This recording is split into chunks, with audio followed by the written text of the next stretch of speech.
यानी कि आपका पूरा 10 वर्ष हो गया आपका इस फील्ड में काम करते हैं। 4 बरस संघर्ष करने के बाद आपका गाना बाजा। हो रब्बा काहे प्यार भइल कि दूसरे से शादी होता, हो रब्बा काहे प्यार भइल। बहुत मतलब कठिन से कठिन परिश्रम करके इस मुकाम पर अभी तक भाई लोग गाते गाते मतलब थोड़ा भोजपुरी जगत में किस फेमस स्टार को आइडल को हम लोग मानते हैं? पवन सिंह को।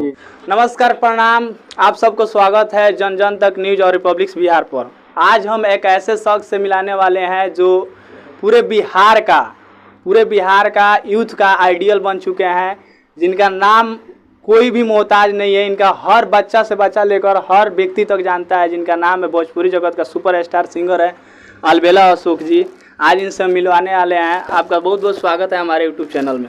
नमस्ते, प्रणाम। और जो भी इस चैनल के माध्यम से देख रहे हैं इस चैनल को, जो भी तमाम मेरे दर्शकों का बार बार प्रणाम है। सबसे पहले आपसे हम बात करेंगे कि आपका संघर्ष कैसा रहा, क्योंकि आपको बहुत सारा बच्चा जो है आइडियल मानता है, आपको देखता है, आपको सुनता है, आपके जैसा बनना चाहता है। तो वो कैसा आपका संघर्ष रहा इस फील्ड में आने के लिए, वो चीज़ सारा आपको जानकारी दी। देखिए, संघर्ष तो मेरा बहुत मतलब मैं बताना चाहूँगा तो लगभग 2-3 दिन लग जाएगा, जितना संघर्ष है मेरा ज़िंदगी का। बहुत मतलब कठिन से कठिन परिश्रम करके इस मुकाम पर अभी तक भाई लोग का आशीर्वाद से पहुँचे हैं। और मुझे ये मतलब उम्मीद नहीं था कि मैं इतना बड़ा गायक बनूंगा, ये मतलब कुछ हिट होगा गाना। बट भाई लोग का आशीर्वाद, प्यार दुलार इतना मिला कि जब गाना हिट हो गया तो मतलब क्या करूँ, इस फील्ड में मुझे बहुत ही कठिनाई से मतलब परिश्रम करना पड़ा। और मुझे बताने में क्या कहूँ, अगर बताना चाहूँगा तो ऐसे तो नॉर्मली बता रहा हूँ जी कि मुझे जब हम मतलब ये कहल नहीं कि भोजपुरी में चल दी भाई की ना, भोजपुरी हिंदी सब रह के चाहिए। भोजपुरी क्या है कि भाई लोग के बहुत ही गाना हमारे सुने नहीं जा, शर्ट सॉन्ग चाहे जो भी ऑर्केस्ट्रा। पहले हमारे गाना RCM से गाना रिलीज हो गया तो ऑर्केस्ट्रा स्टार में लागे, लेकिन हम देखनी कहानी ऑर्केस्ट्रा में कब तक ले जिंदगी रही, कुछ पब्लिक के भी नज़र में जाए के चाहिए। तो तमाम गाना RCM म्यूजिक, रिया फिल्म के माध्यम से, और बट मेरे भी चैनल से, बहुत नया चैनल से भी आवता और पुराना भी कंपनी से। और ज़िंदगी का बहुत मेरा सबसे बड़ा एक मेरे मतलब दिल के करीब एक बहुत बड़ा गाना था कि वो रब्बा काहे प्यार भइल कि दूसरे से शादी होता।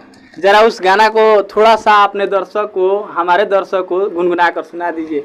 बहुत ही बड़ा गाना था, मैं दिल से गाना को बहुत मतलब क्या कहूँ आप सबसे बताना चाहें। लेकिन गाना था कि हो रब्बा काहे प्यार भइल कि दूसरे से शादी होता, देखी शादी के जोड़ा हमार दिल रोता,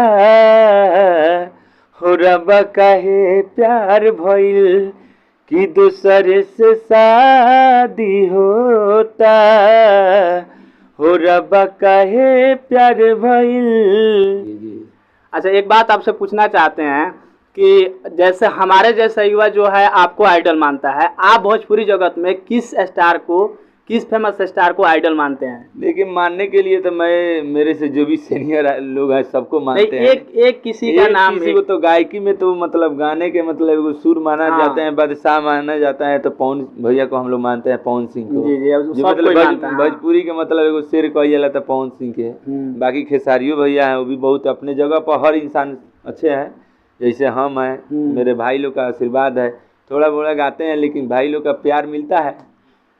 अच्छा, एक बात सबसे इम्पोर्टेंट खास आपसे बात करना चाहते हैं, क्योंकि इस लाइन में अगर कोई गांव देहात का लड़का आना चाहता है तो उसके घर से सपोर्ट ना मिलता है, जहां तक मुझे अंदाजा है। आपका जब इस फील्ड में आप आना चाहे, एल्बम दुनिया में जुड़ना चाहें, तो अब आपको घर से सपोर्ट मिला था कि नहीं मिला था? देखिए, एक बार सपोर्ट मिला था मेरे पापा जी और मेरे तो बहुत ही अच्छे मेरे चाचा जी थे, जो वो बहुत ही अच्छे व्यास भी हैं और हनुमान जी को आराधना करते थे। उन्हीं के साथ हम आराधना में गाते गाते मतलब थोड़ा गाने का लूर हुआ, तो मुझे पापा जी और चाचा जी और मेरे बड़े भैया बहुत सहयोग किए और कुछ पैसा दिए, और दिल्ली जाकर गाना हम गाए, फ्लॉप हो गया। तब से घर का मतलब कुछ नहीं, पैसा नुकसान हो जाने पर बार बार थोड़ा दिक्कत हो जाता है। तो वो लोग बोला कि मतलब गाना वाना हिट नहीं होगा, छोड़ दो ये लाइन। तो 4 साल मतलब हम अपना करियर में खूब लागे उसके बाद 16 में गाना हिट हुआ, ताकि भाई लोग का आशीर्वाद मिला, लेकिन घर से सपोर्ट मिला है। अब कुछ नुकसान हो जाने पर घर के लोग का भी थोड़ा, जब हुआ गाना हिट हो गया तो सब लोग साथ में, सबसे अच्छा। यानी कि शुरू में जब आप इस फील्ड में कदम रखे तो आपका घर का फुल सपोर्ट था, लेकिन कुछ हासिल ना होने का, कोई भी गार्जियन चाहता है कि हमारा बेटा कुछ उन्नति करे, पहली बार में आपका हासिल ना मिला तो घर से सपोर्ट खत्म हो गया, लेकिन आपका अंदाज कुछ अलग था, आप बनना चाहते थे कुछ। आप कुछ अलग करना चाहते थे, आप इस फील्ड में लगे रहे, संघर्ष करते रहे। 2012 से लेकर 2016 में आप आकर के आपका एल्बम हिट हुआ, जो कि पूरे वर्ल्ड में ये गाना बाजा था।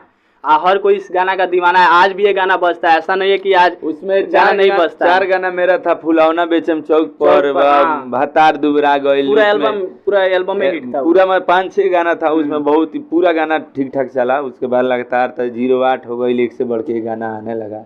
आज जाते जाते 2021 में एगो गाना अभी हीरो होंडा वाला सैया गावना करावे 2022 के म्यूजिक डायरेक्टर विकेश भोजपुरिया जी ये भी साथे में थे, और बहुत पूरा टीम का योगदान था। और 2022 में अभी तक ले वो पंटकियाँ अटका दिए थे केन, वो भी बहुत ही अच्छा प्यार दुलार मिला।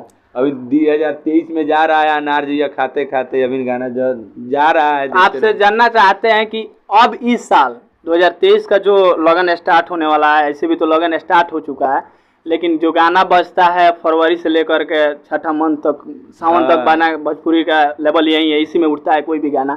इसमें आपका कौन सा प्लान है अपने दर्शकों के लिए? कौन ऐसा बड़ा सा प्रोजेक्ट आप देने वाले हैं? आप ब्लास्ट गाना देने वाले हैं, जो कि हीरो होंडा था, चाहे वो 2016 का हर गाना ब्लास्ट था, ऐसा कौन सा देने वाला है कि आप फिर से माहौल में आपका फैन जो है, आपको जो आइडल मानते हैं, वो आपको देख करके खुश हो जाए? सब लोग जानते हैं कि अलबेला सुखी ऐसा गाए गए कि साहब एक से एक चटकदारे गाना लेके आते हैं। एक अभी पंटकिया अटका रहे थे, तो अब 10 टकिया के वो आया है, जो अभी ठीक ठाक चल रहा है, लगातार अभी जा रहा है। देखिए अभी आरसीएम से भी बहुत ही, नेहा राज के साथ एक मेरा बहुत ही अच्छे गाना मतलब आ रहा है, ऑर्केस्ट्रा सॉन्ग। मुझे पूरा आशा है कि भाई लोग का प्यार दुलार मिलेगा। अभी जा रहा है गाना, अभी देखिए अब 20 गो छोड़ल गई बा, जिनमें से 100 गो रिस्पॉन्स मिला था भाई लोग से। देखिए आपका कहना है कि बहुत सारा कंपनी से आपका गाना 2023 के लिए ब्लास्ट आने वाला, अपना प्रयास आप अपने फैन के लिए बहुत ज्यादा कर रहे हैं। हाँ, पूरा। अब रहा बात की फैन अपना फर्ज निभाए कि उस गाना को प्रमोशन करे, आगे बढ़ाए। हाँ। और फिर से चटकदारी ना कि अब तनका उमे ना शर्टो संग जाई ओई सने, चटकदारो जाई ओई सने भाई। तो वही तरह सापा एगो अभी एगो डोरी पर कितना गाना चलल है, तो वही पर एगो हमर गाना अभी 22-23 लाख गइल बा। अरे की ढोड़िया चाट तू ए देवरू, बहुत ही गाना साफ देखिएगा। इस रिकॉर्ड पर मेरा चैनल पर, मेरे बहुत नए चैनल पर गाना 14-15 लाख चल गया है। गया है, देखे। तो आप सब इस गाना को इतना ना गर्दा उड़ा दी कि साहब लगन में ब्लास्ट मार दिख रखे। अरे देवर पनाही मोहातारू हो, तावो पभाव खाए खातारू हो, अरे कि चुमा देवेलू एक दू, लड़की कह रही है, नेहा राज गाई है। अरे की ढोड़िया चाट तू ए देवरू, भतरू चटी है। बहुत ही अच्छा गाना था, लेकिन क्या कीजिएगा भाई, हम गाना गाते हैं तो हमें पता है कि देखिए आप लोग अभी एक मेरा गाना बहुत ही भातार के पसंद पड़ेला, बहुत ही अच्छा पारिवारिक गाना है, लेकिन जानते हैं देखे हैं आज 8 घंटा में अभी 800 व्यू है। बताइए समाज जो दर्शक जो सुनना चाहता है, कोई भी कंपनी है आप घाटा का रोजगार नहीं करता है, लेकिन जिस तरह से दर्शक खोजेगा उस तरह से आप परोसिएगा, जैसा आपका फैन चाहेगा वैसा आप परोसिएगा। ऐसा बात नहीं है कि हम गाने वाले का दोष इसमें नहीं है, सुनने वाला का दोष है। आज देखिए ढोली पर कितना गाना है, सब लोग हिट करा दिया, लेकिन अच्छा गाना को अच्छा लोग प्रमोट नहीं कर रहा है। लेकिन यही हम चाहेंगे कि आप लोग साफ सुथरा सुनाएंगे तो हम लोग साफ सुथरा सुनना। अगर दर्शक आप लोग से कहना चाहते हैं कि अगर आप लोग साफ सुथरा सुनना पसंद करेंगे, इनका बहुत ऐसा गाना है, देवी गीत है, ऐसा पूर्वी गजल और सुकल बेला के सुन लीजिएगा, सर्च मारिएगा निर्गुण एक बढ़ के एक गाना मेरा आया है। बहुत ऐसा गाना है जो कि इनका एक बार सुन लेने के बाद, अगर ध्यान पूर्वक अगर एक बार सुन लिया जाए तो उस गाना को हमेशा सुना जाता है। वो सारे गाना पर 8,000, 10,000, 15, 1 लाख व्यू है। जो अब हद से ज्यादा गुजर का अश्लील गाना गाते हैं उनका मिलियन व्यू है। तो कोई भी है बिजनेस अपना करता है तो घाटा का कोई तो रोजगार करता नहीं है। तो ये दर्शक सुनने वाले को दोष है। आप लोग इनका फ्रेश गाना भी, अच्छा गाना भी है, उसका भी प्रमोशन कीजिए, सुनिए, अच्छा से कीजिए।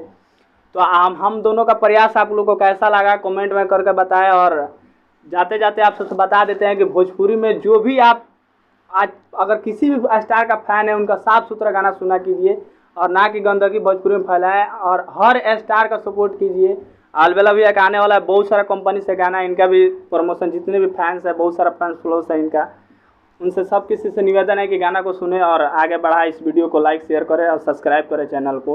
वंदे और जो भी मातरम। इस चैनल को माध्यम से मुझे देख रहे हैं सब भाई, एक बार इसे देखेंगे तो चैनल को सब्सक्राइब कर देंगे, लाइक कर देंगे, कमेंट कर देंगे, या कमेंट में बताएं कि भैया किस तरह गाना लेकर आए।